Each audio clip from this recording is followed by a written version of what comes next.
If you look at the figures, the 336,000 incoming supply in Johor, this is basically spread over a very long time frame. We are talking 5 years, 10 years, maybe even 15 years, right? Because this is the whole pipeline of supply incoming, whether landed property, high-rise, or even low-cost homes. In Singapore, HDB housing or public housing comprises 80% of the total housing supply. In Malaysia, public housing supply is very limited. Right? Practically all housing is private housing supply.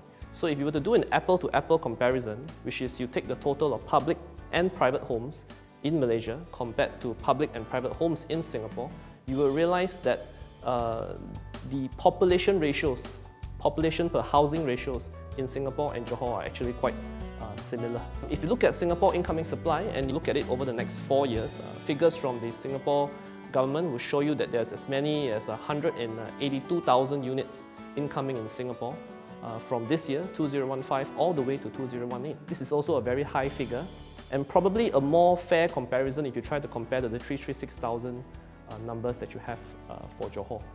And another point to consider is that if you look at all the homes that are being transacted in Johor today, basically only a small fraction are transacted at values at 500,000 ringgit and above.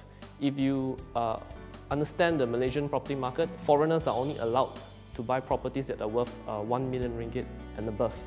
So if you see the total number of transactions in Johor, only a very small portion are actually at this threshold. So basically the supply meant for foreigners in Johor is actually not as big as you think. Which also means that a lot of these homes that are being built in Johor today are actually meant for the locals. Right? If you look at the number of transactions done in Johor from 2011 until the year 2013, you will see that the number of transactions which are below 500,000 ringgit is very high.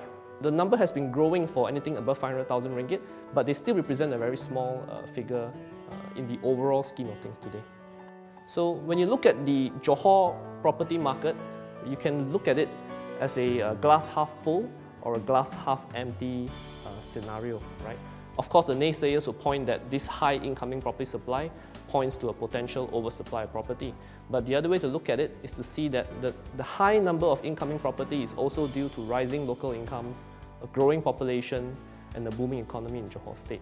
So, and end of the day, as I mentioned, very few of these homes are actually only meant for foreigners. And ultimately, if you pay attention to the Iskandar growth stories, you will see that quite a number of job creation has been happening in Iskandar in new sectors such as in manufacturing, healthcare, tourism, and the creative industries. And all these are the contributors basically to the strong housing sector that you see in Johor today.